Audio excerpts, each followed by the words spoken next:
Bonjour à tous et merci de nous retrouver dans la famille en question. Près de 40% des étudiants vivent chez leurs parents et sont financièrement à leur charge. Entre autonomie et dépendance, les liens entre un jeune et ses parents sont parfois délicats. Quel rôle ont à jouer les parents avec un enfant qui n'en est plus un? Comment le jeune doit-il participer à la vie de famille? C'est le thème de cette semaine. Alors pour en parler, je reçois Rosaine Leroumillon. Bonjour. Bonjour. Merci d'être avec nous. Alors vous avez deux enfants étudiants qui vivent chez vous. L'un est en école de commerce et l'autre en prépa. Vous nous direz comment se passe la cohabitation. Deuxième invité, Françoise Sand, bonjour. Bonjour. Vous êtes conseillère conjugale et familiale au Clair. Et enfin, on retrouve notre chroniqueur, Jean-Louis Bavoux. Jean-Louis, bonjour. Bonjour. Alors, cette question des enfants à la maison, vous la connaissez bien. Je la connais bien actuellement, concerne d'ailleurs, personnellement, voilà, tout à fait. puisque vous avez de grands enfants qui vivent chez vous et on vous entendra tout à l'heure à ce sujet. Alors, avant d'aller plus loin, on va voir un exemple de cohabitation étudiant-parent. C'est un reportage de Christophe Gosselin. Jeune étudiante, Laura vient tout juste de terminer son premier stage en communication. Dans quelques jours, elle reprendra les cours en deuxième année d'IUT sur Paris. À 19 ans, Laura habite chez sa maman. Cela fait 1 an qu'elles ont aménagé ici à Draveil, dans l'Essonne, à une quinzaine de kilomètres de la capitale. À la maison, Laura vit également avec son petit frère Raphaël, élève en terminale. Après 1 an de travaux, la famille commence tout juste à se sentir chez elle, dans ce 100 mètres carrés exposé plein sud, chacun à sa propre chambre. Je suis un petit peu écartée des autres. Je suis de l'autre côté de la maison. Et voilà, la chambre qui vient aussi d'être tout juste finie. Les couleurs, je les ai choisies. Le sol, je l'ai choisi. Alors que beaucoup de ses amis vivent seuls dans de petits appartements à Paris, Laura, elle, a choisi de rester à la maison. Une des premières raisons étant la charge financière que représente un logement sur Paris. Prendre un logement à Paris, aujourd'hui, je pense qu'il n'y a pas beaucoup de monde qui peut se le permettre, même avec les aides. Et puis aussi, c'est que j'habite pas assez loin pour avoir le besoin d'habiter toute seule. Enfin, je pourrais, il y en a qui le font, mais les trajets ne sont pas non plus, très très très longs. Donc c'est pour ces 2 raisons-là en fait. Et puis on s'entend bien, donc pour l'instant, il n'y a pas lieu de déménager, d'habiter toute seule. Tu t'imaginerais seule dans un petit appart à Paris ou pas? Oui, je pourrais très bien vivre toute seule. Je pourrais, hein, je sais très bien me débrouiller toute seule, faire mes machines, me faire à manger, me lever, faire mon travail toute seule, ça c'est... Mais bon, on est bien aussi ici, il y a de l'espace, il y a une machine à laver, il n'y a pas besoin d'aller à la laverie, c'est pas mal aussi. Pour Brigitte, la maman, c'est aussi une histoire d'éducation. Avoir une fille majeure ne l'empêche pas de rester vigilante et proche du quotidien de la jeune étudiante. Elle pourrait être ailleurs, bien sûr, mais je pense que c'est mon rôle de l'élever jusqu'à ce qu'elle soit en mesure de vivre toute seule, c'est-à-dire de gagner sa vie. Pour le moment, ce n'est pas le cas. Donc, tant qu'elle est étudiante, tant qu'elle effectue ses études, elle reste à la maison et avec une semi-liberté toutefois, puisqu'elle est quand même assez libre d'aller et venir. Elle a une voiture, une carte orange, des horaires très très libres et par contre des règles de vie en communauté qui sont imposées. Du style? Du style toujours prévenir lorsqu'il y a une absence, toujours téléphoner en cas de retard, ne pas disparaître sans donner de nouvelles. Dans quelques années, Laura prendra son envol et quittera le domicile familial pour aller sur Paris ou même plus loin, à l'étranger, car la jeune étudiante est aussi en quête de soleil. Alors Rosaine, on l'a vu dans ce reportage, c'est une situation de famille monoparentale. Vous, donc, c'est différent, vous êtes mariée. Ce reportage fait écho à votre expérience d'une façon ou d'une autre? Il y a pas mal d'éléments évidemment dans lesquels je me retrouve, notamment le critère financier tout simplement. Pourquoi se compliquer la vie matériellement et financièrement en allant loger des enfants séparément alors que nous sommes à Paris et ils étudient à Paris. C'est tout à fait logique. Voilà, donc ça c'est déjà un aspect. J'ai admiré la sérénité et la rigueur des règles qu'elle a l'air de mettre en place. Je ne peux pas dire que c'est aussi sereine. Voilà, non, pas du tout. Pourquoi Alors, chez moi, les enfants qui sont à la maison, ils ont 21 et 18 ans, dans un groupe qui en comporte plusieurs autres dessous jusqu'à 4 ans. Donc Voilà. les règles sont assez difficiles à rendre claires et uniformes. Donc Avec c'est des plutôt tranches à d'âge moi qui sont pas les mêmes, un ouais. peu de souplesse. Ouais. Et puis en plus, les deux étudiants n'ont pas du tout le même mode de vie. On y reviendra, effectivement, il y en a un qui est en école de commerce et l'autre en prépa, donc des rythmes Oui. de travail évidemment différents et un ajustement sans doute de Oui. votre côté à ce niveau-là. François Sand, une réaction sur ce reportage des jeunes comme Laura, vous en rencontrez? Oui, apparemment tout le monde est satisfait de la Ouais. situation. Là, on voit bien le changement de cette génération par rapport à la génération précédente, hein, celle de 68-70, où au contraire, il fallait un petit peu quitter violemment sa famille pour prouver qui on était. Donc, c'est une autre génération. Maintenant, ce que je voudrais dire, c'est que beaucoup de choses vont dépendre justement de la manière dont le jeune entreprend cette nouvelle étape de sa vie, notamment si son choix d'orientation ou bien si même le travail dans lequel, parce qu'il y en a aussi qui commencent à travailler, lui convient, je dirais les choses pourront être tout à fait faciles. Mais nous savons aujourd'hui qu'il y en a beaucoup qui, après leurs études secondaires, eh bien, hésitent, prennent des orientations qui ne sont pas toujours les leurs, et alors là, il peut y avoir quelques mois très difficiles si le jeune ne se sent pas bien dans l'orientation qu'il a choisie. On reviendra du coup sur Voilà. le rôle des parents là-dessus pour les guider dans cette tranche d'âge particulière. Alors Rosen, qu'est-ce que ce passage justement à la vie étudiante de vos enfants a changé dans vos rapports avec eux, la fin du lycée, le début des études supérieures? C'est un peu paradoxal parce que celui qui est en école de commerce aujourd'hui était en pension l'année d'avant. D'accord. Donc ça l'a ramené à la maison. Il est revenu. Voilà, exactement. Mais dans des conditions très différentes. Un enfant qui est à l'école ou au lycée ou en pension est quand même un enfant. Alors qu'un étudiant, d'une façon ou d'une autre, et quels que puissent être les flottements d'orientation, c'est quelqu'un qui commence à être lancé dans la vie. Donc il s'est lui positionné, et nous aussi, d'une façon bien différente en termes d'autorité, d'organisation. Concrètement, qu'est-ce que ça a changé dans votre manière de l'éduquer? Eh bien, j'ai envie de dire que je n'avais, d'une certaine façon, pas de raison de lui imposer les choses.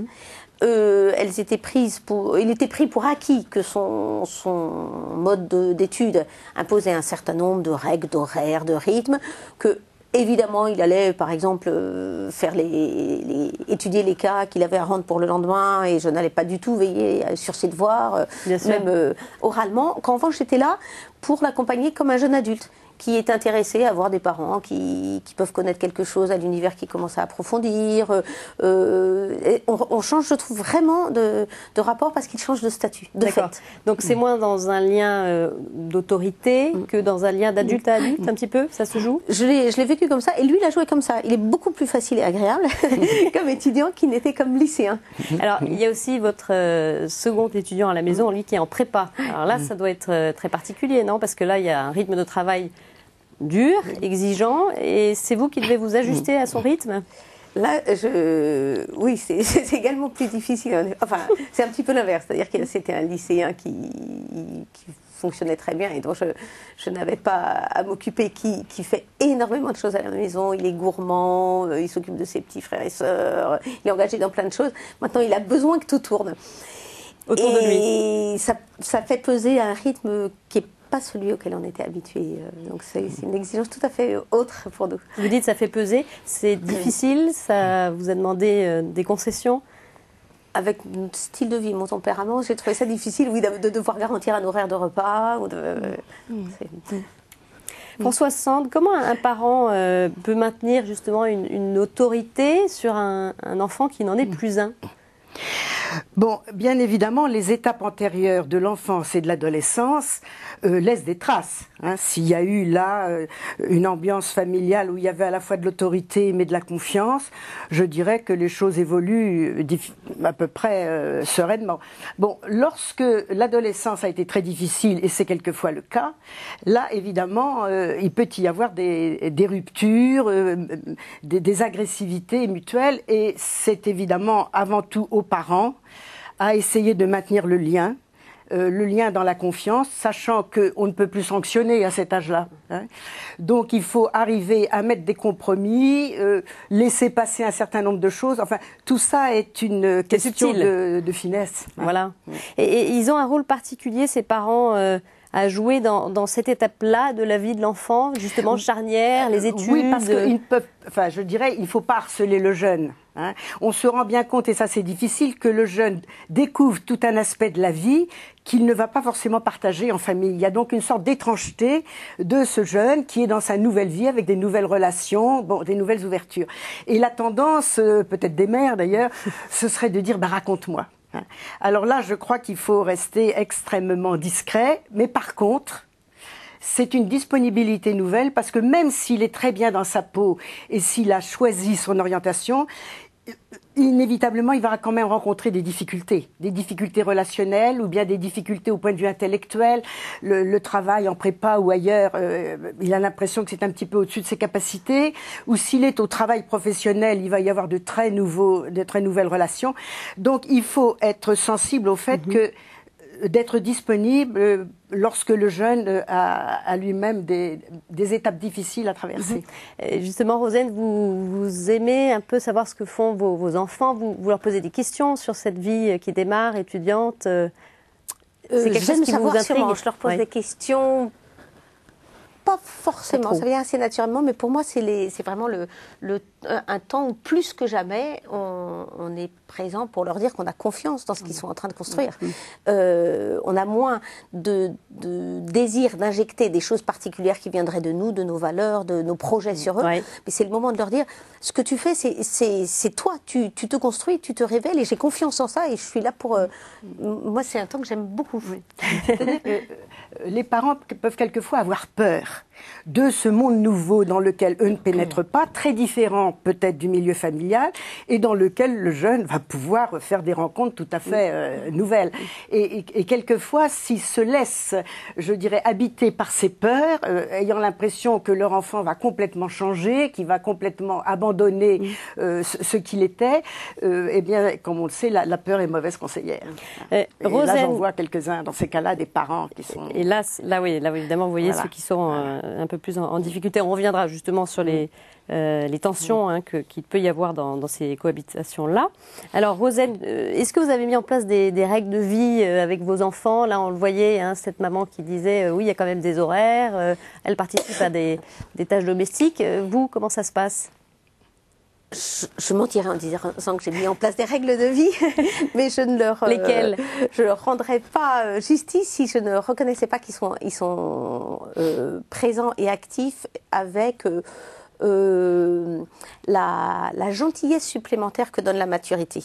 Je ne vais pas demander à un enfant de 21, enfin une personne de 21 ans de mettre le couvert. Ils vont le faire par eux-mêmes. En revanche, la façon dont il va s'insérer d'une façon générale dans sa présence, dans la possibilité d'aider, dans l'excuse qu'il va formuler sur le fait qu'il a été plus absent que prévu, est pour moi une relation assez nouvelle et très valorisante pour eux. Ouais. Et pour nous, il y a une espèce de présupposé que chacun fait vraiment de son mieux et que on est sur cet aspect-là, on est plus entre adultes. Par rapport à d'autres aspects qui seraient quoi, ou c'est plus sur le côté lancé dans la vie, on a vraiment un rôle de conseiller, d'accompagnateur, de gens beaucoup plus en avant forcément dans la vie qu'eux, et qui peuvent leur apporter quand même des... Et est-ce que vous imposez alors des horaires, on y revient parce que il y a celui qui est en école de commerce, beaucoup plus libre sans doute, celui qui est en prépa, il faut un petit peu... J'ai un peu le sentiment qu'il faut que le repas soit prêt à 7h et que je ne suis pas sûre qu'il soit mangé par tout le monde à 23h. Voilà. C'est fatigant. D'accord, donc vous faites un peu à la carte, plus ou moins. Est-ce qu'on peut encourager l'autonomie facilement, François Sand, quand on a des enfants qui sont encore chez leurs parents? Tout dépend de leur tempérament, parce qu'à 18 ans ou 19 ans, il y a des différences de maturité très importantes, et il y a des jeunes qui demandent encore beaucoup de protection et beaucoup d'encadrement, alors que d'autres, au contraire, ne demandent qu'à s'envoler. Et déjà, matériellement, ces jeunes dépendent de leurs parents, donc c'est déjà un premier frein. Bien sûr qu'ils dépendent sur le plan financier, sur le plan de la sécurité de base, ils dépendent de leurs parents. Mais je crois au contraire que c'est la période où avec cette sécurité, il y a toutes les chances qu'ils découvrent le monde extérieur et sa variété dans un climat favorable. Donc il faut au contraire, je crois, les booster pour qu'ils fassent des tas d'expériences. Par contre, je ne sais pas si on en parlera, mais il y a quelque chose, moi, que je remarque dans, évidemment, votre expérience de praticienne. Ce sont les cas des familles recomposées, qui sont de plus en plus nombreuses, et dans lequel ce jeune de 18 à 19 ans ne passe pas toute la semaine avec le même parent, mais va passer 3 ou 4 jours ou 2 jours chez l'autre parent. Et si l'autre parent a constitué une nouvelle famille, les règles ne sont pas forcément les mêmes, et là, c'est vrai qu'il y a des négociations qui sont parfois très subtiles et très difficiles. Et ça, c'est une situation que je rencontre assez souvent. Voilà, oui. avec, Comment accueillir ma grande fille de 19 ans, mon garçon de 20 ans, qui vient passer 2-3 jours avec nous, alors qu'il y a encore les petits qui sont là, et qu'il y a toute la vie de la semaine qui est différente. Oui, oui. Ouais. Rosen, quels sont un peu les sujets de tension, parce que ça doit arriver, hein, qu'est-ce qui se passe? Les sujets de tension. Alors déjà, les 2 grands qui sont à la maison sont les plus opposés qu'on est dans la fratrie. On n'ont pas les mêmes amis, pas les mêmes musiques, pas les mêmes horaires. Donc il y a déjà la cohabitation toute simple, de réussir à ne pas en avoir un qui dort pendant que l'autre se lève. Et ça, c'est un sujet très concret. Il y a probablement la présence des petits, malgré tout, qui fait que le rythme de la maison n'est exactement le bon pour personne, enfin en tout cas n'est pas ajusté à quelqu'un en particulier. Donc ça aussi, dans le meilleur des cas, la fatigue des uns est relayée par l'énergie des autres. Dans le pire des cas, c'est l'inverse. Elle fait, au contraire, la fatigue des autres vient appuyer, et ça c'est difficile de savoir quel propos tenir à des gens qui ont des modes de vie très différents et qui sont des adultes. Et donc, qui cherchent aussi cette indépendance, ce calme, mais qui en même temps doivent s'adapter à la vie communautaire. Nos enfants nous ont demandé l'autre jour, mais quand tu avais mon âge, alors évidemment on n'avait pas du tout la même vie, ni son père ni moi, mais sur le point qu'il évoquait, c'était plus facile. Qui était justement être un peu tranquille, ne pas avoir des petits qui courent dans les pattes et ne pas être sollicité au moment où on voulait. D'autres aspects étaient beaucoup plus durs. Donc ça, mais je trouve... pour nous, c'est vraiment quelque chose qui, de façon inattendue, est, en termes de relations, beaucoup plus facile à vivre que ce qu'on anticipait. D'accord, ça se passe mieux que ce que vous craigniez avant qu'ils ne rentrent justement dans cette vie étudiante. Est-ce qu'ils participent, vos étudiants, aux dépenses familiales? Pas du tout. Du tout.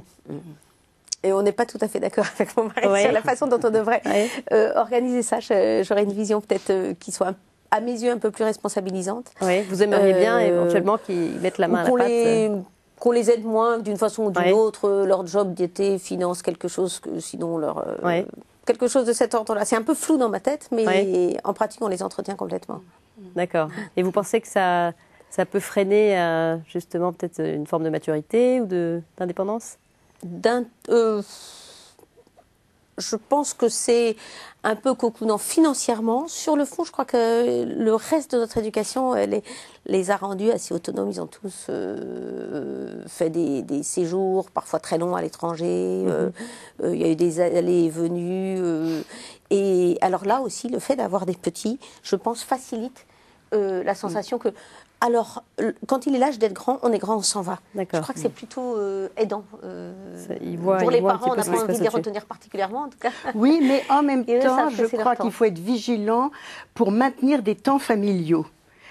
Bon, ça, la fréquence est à chacun, mais je crois à ces jeunes qui commencent à s'émanciper, comme ils vivent encore en famille, leur montrer quand même qu'eux aussi doivent contribuer pour une petite part peut-être, mais ça vous semble à la cohésion familiale. Des tâches domestiques, ménagères par exemple? Non, je vois ça par exemple pour des anniversaires, pour des sortes de rites où la famille se rassemble, bien leur faire comprendre qu'on compte sur eux.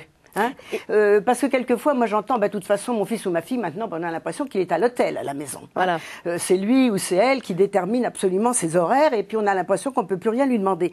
Et je crois que là, les parents doivent être vigilants pour que, notamment pour les plus jeunes, qu'il existe encore à certains moments vraiment le rassemblement familial. Donc ça, c'est vraiment essentiel. Et ça, c'est à l'initiative des parents, parce que voilà. souvent, les jeunes, ils sont déjà bien loin, ils sont dans leur monde. Si ça tenait qu'à eux, ils feraient autre chose. Mais le côté, justement, participer au quotidien, que ce soit aider, mettre le couvert, préparer le repas, ça vous oui, paraît mais quand ça, même je dirais, ça s'est essentiel. initié de façon très, très antérieure. D'accord. Donc mais ça se comme prolonge, vous le disiez, il peut y avoir des moments, par exemple dans des prépas et tout ça, où ils sont tellement surbookés que c'est pas possible. Ouais. Mais on peut quand même, le week-end ou pendant des petites vacances, trouver et un puis moment. les responsabiliser, je pense par exemple à des choses dont j'entends parler, qui est le linge, ou leur chambre. Ça, vous le faites, ça, prennent en Rosaine, ou pas? charge. Ils rangent leur chambre? Ils Pas trop. rangent. Vous avez une autre question? Non, et ça dépend, c'est très variable dans le temps et dans les personnes. Mais je partage complètement votre propos sur le rassemblement. Le rythme familial. Il y a beaucoup de repas ensemble, Oui, et ça vous par arrivait à exemple maintenir un ça. spectacle ou une audition d'un enfant plus jeune, Oui. c'est pas tout à fait sacré, mais c'est très Oui, important oui. qu'ils considèrent que leur présence compte, Voilà. et que c'est Absolument. et ils en sortent très heureux. Le plus absent de mes Et les enfants grands est et les sorti petits. d'une audition Ouais. de tout petit en disant, enfin d'un spectacle de danse de maternelle, pas tout à fait précis, en disant c'est Ça lui a plu. extraordinaire, ça donne envie d'aimer. Ah, c'est beau. Alors, une dernière question, Rosaine. Est-ce que la foi, c'est une dimension qui intervient dans votre vie de famille? Est-ce que ça vous aide? C'est un appui pour justement élever ces grands-enfants? Alors pour moi, c'est un très grand appui. Vous la vivez en famille ou pas? Les grands-enfants, On la vit participent en famille, avec vous à la messe, au ou- sens où ceux des enfants qui vont à la messe, ils viennent avec nous. Un des deux étudiants n'est plus concerné par ça en ce moment. Mais oui, je crois que de toute façon, tout le regard qu'on a sur les enfants en général et sur ce temps, en effet, d'envol, Oui. pour nous être très, très guidés par cette sensation qu'on les a mis en... Enfin, pas seulement la sensation, mais aussi, dans certains moments durs, la prière, l'échange, qu'on les a mis au monde pour les faire advenir au Ils grandissent monde, et qu'ils enfin, à leur vie. Merci François Sand et Rosaine d'être venus sur ce plateau. Alors Jean-Louis, c'est une question qui vous concerne pleinement aussi, les enfants adultes. Vous en avez combien là chez vous en ce moment? J'en ai 3 vraiment à plein temps, dont 2 étudiants. D'accord, Et un plus petit. d'accord. Et 3 qui sont partis de la maison, dont qui sont restés très près d'ailleurs. Vous êtes en plein dedans là. Ah ouais, en plein. Ouais. Non, moi, ce qui m'a frappé, évidemment, je pense que c'est une chance de pouvoir rester ensemble, quand on peut. C'est ce qui m'a... Et Laura le disait très bien, finalement, elle est ravie d'être avec Oui, sa ça maman. lui convient. Donc, parce que je trouve, il me semble, ça m'est très personnel, mais je trouve qu'on vit dans une société où on a tendance un peu à séparer les enfants des parents. On veut abaisser encore l'âge d'entrée en maternelle, il y a la crèche, il y a machin. On nous prend nos enfants très vite et c'est très important, je trouve, qu'il y ait ce milieu familial, ces grands moments familiaux dont vous parliez, privilégiés, où on peut vraiment partager tout ce qu'on a en commun, l'amour, la foi, tout ce qui fait qu'on s'aime et qu'on construit quelque chose ensemble. Donc pouvoir garder ses enfants étudiants à la maison, moi je trouve ça très très bien. Très, très bien. Sans qu'il reste trop longtemps non plus. Sans qu'il reste trop longtemps, mais justement, je pense que si on arrive, vous parlez d'antériorité dans l'éducation, même s'ils sont très bien à la maison, si on les a élevés dans cette perspective de construire leur vie et qu'on ne les a pas fait pour nous, mais pour eux et pour qu'ils partent un jour et fassent leur vie, ils partiront. Ils partiront, je pense. Enfin, donc, c'est une chance à leur donner que de pouvoir les garder, moi, je crois. Alors, évidemment, tenir compte des paramètres financiers quand on ne peut pas, ou géographiques, quand c'est trop loin. Ben là, évidemment, il faut pallier aux difficultés et à la distance. Mais garder les enfants à la maison le plus longtemps possible, je trouve que c'est une chance pour les parents et pour les enfants, parce que les questions que vous posiez, dont vous parliez, ne sont plus les mêmes. Un étudiant, on voit grandir, on voit s'éloigner intellectuellement, spirituellement, pas dans le mauvais sens du terme, on voit se différencier des enfants qu'on a fabriqués, qui s'avèrent être d'autres personnes. Et c'est ça toute la beauté du métier de parents. Donc voilà, je crois que le syndrome Tanguy n'est pas obligatoire, mais le fait de rester à la maison pour voir grandir les plus petits aussi, ça donne des idées, ça me donne envie d'aimer, vous disiez. Voilà, je crois que vivre ensemble, les grands moments, les anniversaires, voilà, je crois que la maman de Laura était très vrai, je trouve, de dire que, voilà, moi, je crois que c'est important, je continue l'éducation de ma fille. On parlait d'autorité, on a encore une fonction d'autorité qui change, mais on a une relation d'autorité avec des grands-enfants. j'en suis persuadé, c'est ça. différentes. Hein, mais voilà, et ça, je crois que c'est important. C'est important et c'est fondateur pour les enfants, les grands, les petits et les parents, je crois. Merci beaucoup Jean-Louis et on se retrouve très vite dans la famille en question. Alors Françoise Sand, je voulais signaler votre livre qui évoque ces questions-là. Les problèmes viendront dans quelques années si justement la séparation ne se fait pas facilement. Donc, et c'est pour ça que les des âges 25-35 ans, charnières. quand ils sont à la maison, ça pose beaucoup de problèmes. Ça, c'est différent. Donc votre livre, Françoise Sand, c'est les 25-35 ans, l'âge du labyrinthe, paru chez Bayard. Voilà, vous pouvez retrouver bien sûr cette émission sur notre site ktotv.com, notre site qui a d'ailleurs fait peau neuve. Je vous encourage à aller le visiter. Merci beaucoup, à la semaine prochaine. Au revoir.